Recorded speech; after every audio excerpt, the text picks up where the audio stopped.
हमारे ऊपर प्रभु की कृपा है ये हम कैसे पहचाने। ये 8 लक्षण प्रकट होने लगते हैं जिसके ऊपर प्रभु की कृपा होती है। हमारे ऊपर प्रभु की कृपा है ये हम कैसे पहचाने, तो ये 8 लक्षण प्रकट होने लगते हैं जिस पर हरिजू की प्रियाजू की कृपा है। पहला, घोर अपराध करने वाले के प्रति भी दया की भावना, शांति पहला लक्षण है। भाव में भी पहले शांत भाव है। हमारे ऊपर श्री हरिजू की कृपा है, इसकी पहचान ये 8 लक्षण। पहला, शांति, अर्थात घोर अपराधी के प्रति भी गुस्सा ना क्षमा करना, यह हरि की कृपा का लक्षण है। देख लो भाई, घोर अपराधी शब्द तो जाने दो, जरा सा प्रतिकूल हो जाए तो लाख समझाओ पर भ्रकुटी तनी रहती है। भला ऐसा है? अपराधी पर भी क्षमा का भाव होना, ये हरि कृपा पात्र में ही होगा, अन्य में नहीं। तो अगर अपने हृदय में ऐसा लगे कि ऐसा नहीं है तो हरिजू से प्रार्थना करनी चाहिए कि कृपा करो, मेरे में सामर्थ्य आवे। दूसरा, अनुसूया, वो किसी भी के प्रति कभी भी कोई दोष दर्शन ही नहीं करेगा। दोष कथन, दोष श्रवण की तो बात जाने दो। अनुसूया, दूसरों के गुणों में दोष ढूंढना ये नहीं होता। हरि कृपा पात्र में ये नहीं होता। ये सब भजन के नाश करने वाले, जैसे पहला अपराधी पर क्रोध कर देना, तो माया ने भेजा इसीलिए था कि तुम्हारे साथ व्यवहार ऐसा करे कि तुम क्रोध करो। क्रोध करोगे तुम्हारी ऊर्जा शक्ति नष्ट हो जाएगी, अध्यात्म में जो चलने की थी। और कहीं तुमने संकल्प कर लिया तो भजन शक्ति नष्ट हो जाएगी। तो अगर भजन बल है तो गया, जरूर उसको दंड मिलेगा, पक्का मिलेगा, 100% मिलेगा, लेकिन आप खाली हो गए।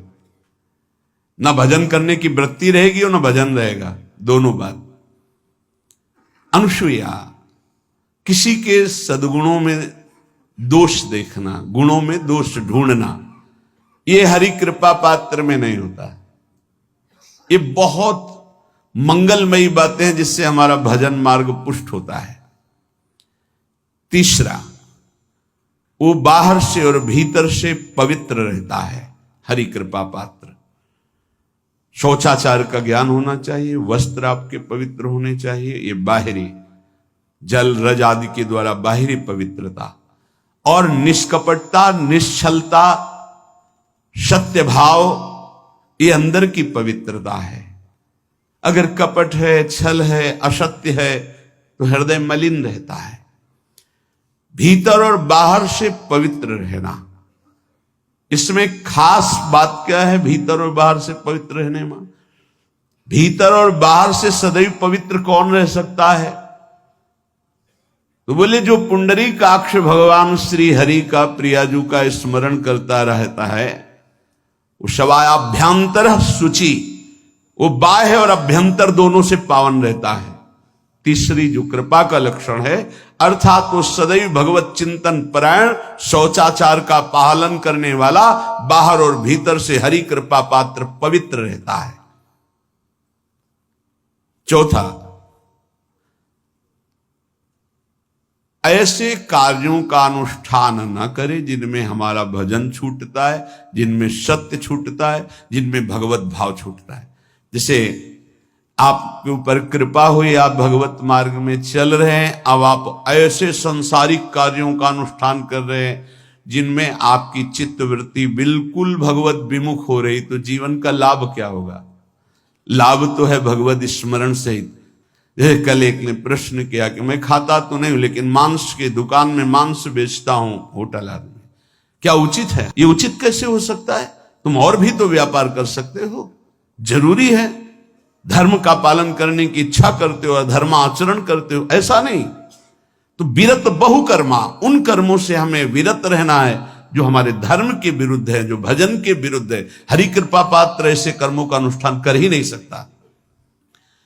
अपने भजन का फल देखना भगवत कृपा पात्र के, सबको प्रदान कर देना।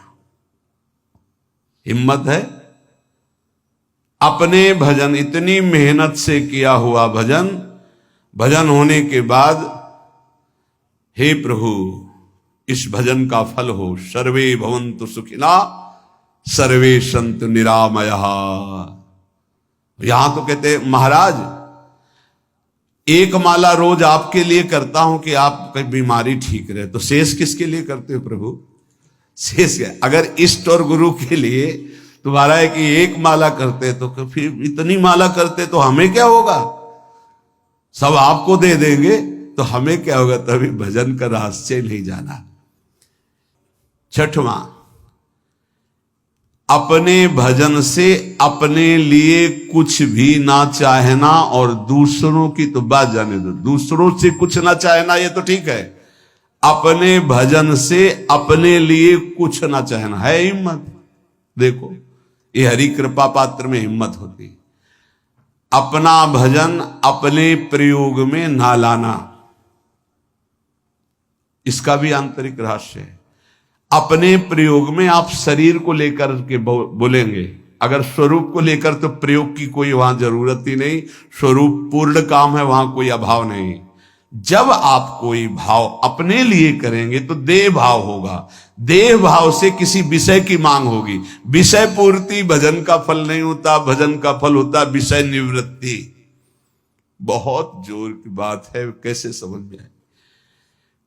अपने भजन का भी फल अपने लिए नहीं, दूसरों से कुछ चाह रखना तो बात ही जाने दो, भजन से भी कोई अन्य सुख की चाह नहीं हुई। क्या चाहिए? भजन ही बनता रहे, भजन का फल भजन बनता रहे, खूब निरंतर जप करते रहे। सातवां, किसी भी मान सम्मान कीर्ति पद प्रतिष्ठा के मिलने पर हृदय का असंतुष्ट हो जाना, यह हरि कृपा पात्र का लक्षण होता है। प्रणाम नमस्कार जय हो तो हृदय में असंतुष्ट हो जाना चाहिए, कोई किंचन मात्र अभिमान न उदय हो जाए। प्रभु बचाओ, ये माया की चकाचौंध से बचा लो नाथ। कौन सा अपराध बन गया कि आपकी जय की जगह यहां हमको ऐसा सुनना पड़े। मान प्रतिष्ठा कीर्ति जिसके लिए बड़े बड़े लालायित रहते, हरि कृपा पात्र को विष की तरह चुभती है। और आठवां, किसी भी प्राणी समुदाय से संबंध ना रखते हुए सब पर दया की भावना, सब पर कृपा की भावना, सब पर करुणा मैत्री पर किसी से ममता नहीं। ये सूत्र बहुत व्यवहार में प्रयोग करने योग्य है।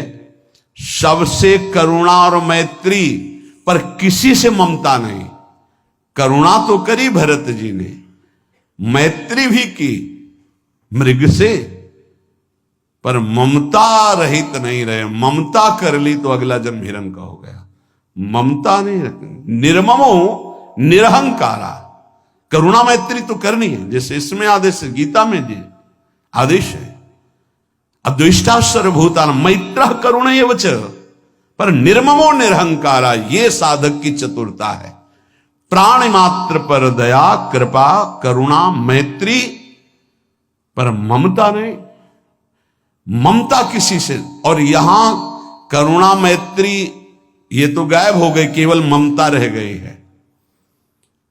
अपने शरीर से ममता, शरीर संबंधियों से ममता, विषय भोगों से ममता, यही जहर है। संबंध में ये ममता ही जहर है, विचारों में अहंकार जहर है, कर्मों में ये आसक्ति जहर है। इसी जहर को मिटा दे तो जीवन मुक्त महापुरुष कर्म करते हुए, विषय सेवन करते हुए, वार्ता करते हुए, विचार करते हुए, बिल्कुल जहर रहित उसका जीवन हो गया। तो ये 8 बातें हरि कृपा पात्र में होती हैं, इनको बार बार सुनना, हृदय में धारण करना।